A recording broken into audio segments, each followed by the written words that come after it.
All right, ladies and gentlemen, welcome back to the channel. We are talking about the red hot Cincinnati Bengals hanging on to playoff hopes thanks to the 30-24 home victory, overtime thriller.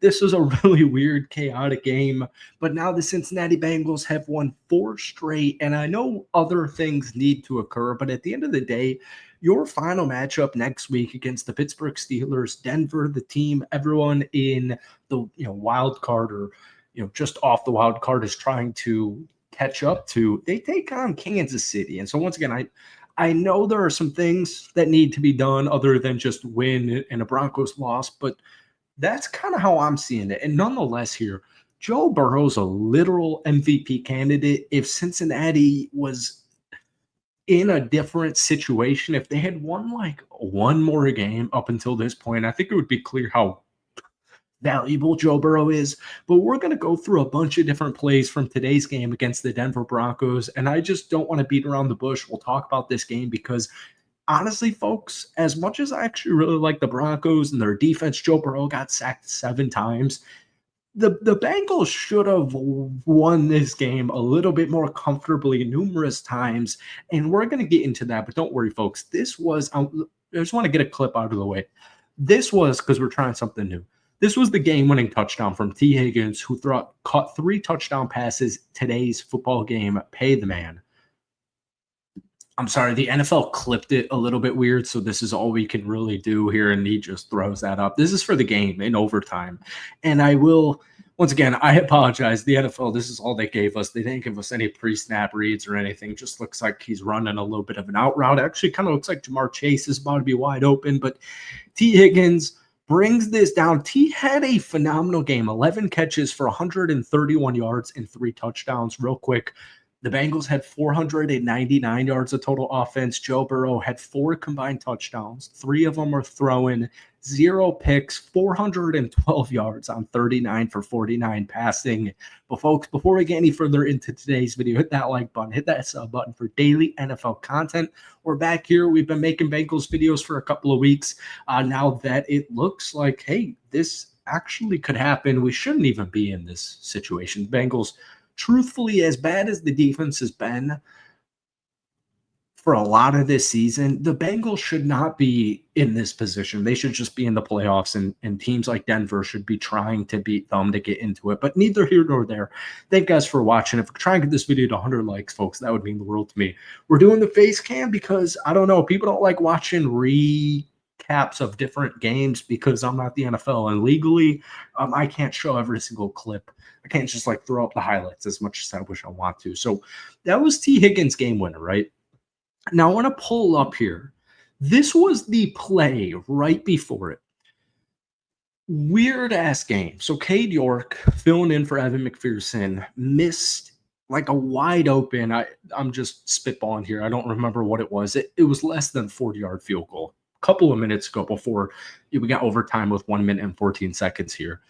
The overtime game was very weird. We're about to get into the Chase Brown sliding to keep the time on the clock going, which I disagree with, which ultimately ended up actually, that tape doesn't even make sense because Bo Nix threw a Hail Mary on 4th and 1 to get a touchdown right before the end of regulation. So disregard that point here, but this is 2nd and 10. No team has any timeout. And as you guys may know, if you watch that game, especially, if the Broncos tied, they would make the playoffs. They would have made the playoffs. The fact that you can go through this whole like 9 minutes of overtime and there's not a single score on the board was truly insane. This is T Higgins and Joe Burrow connecting on, I think like a 30-yarder. I don't know how T Higgins caught this football. I have absolutely no idea. Probably because it's T Higgins. This was actually trending on Twitter. Look at this. He just snags this play. I don't even know how on earth he catches this ball. I don't care. Maybe this is a hot take. I don't think it is, especially if a Bengals fan is listening to this. I don't care if T Higgins' contract in 4 years from now ages bad. I really don't care. I watched Joe Burrow play football. I watched Jamar Chase, Chase Brown now, T Higgins.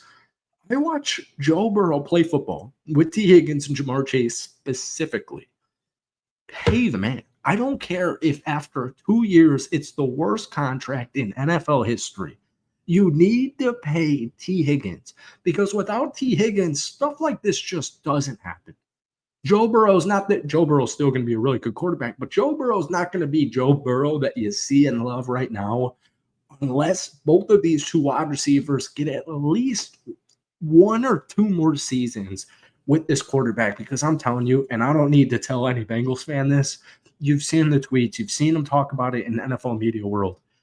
If the Bengals make the playoffs, it is literally, I don't care how good Buffalo is. Oh my God, the Buffalo Bills. I've always been scared of them in the playoffs. Lamar Jackson. Sorry to cough. Lamar Jackson, the Baltimore Ravens. Oh my God, I'm so concerned about Lamar Jackson, the Baltimore Ravens, the playoffs, the Pittsburgh Steelers. I don't even think, I like what they're doing. I think they salvaged their season. I like the Steelers a lot. Sorry, Bengals fans. I like football. I'm a Packers fan, if that makes you feel better. There's no personal biases here with the AFC North.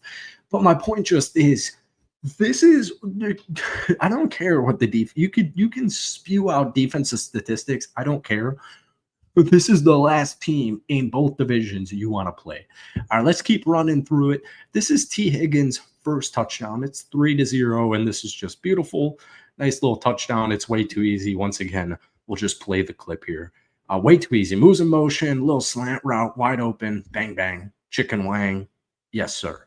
All right, this next one here is interesting because it's 17-17 with 2 minutes and 37 seconds left on the clock. Denver has a unideal 3rd and 15 situation. So Cincinnati probably is getting the ball back regardless.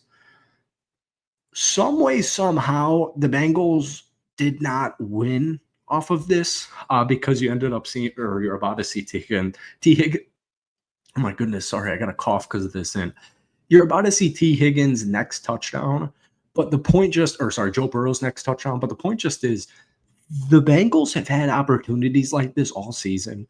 This was the first game the Bengals have won against a team with a winning record, which is just absurd, especially if you're a Bengals fan. Like, I don't need to rant to you how many, like both games against Baltimore, the game against Kansas City, Washington. I mean, there have been so many games Cincinnati has played this season where they should have won the game and they just can't capitalize off stuff like this.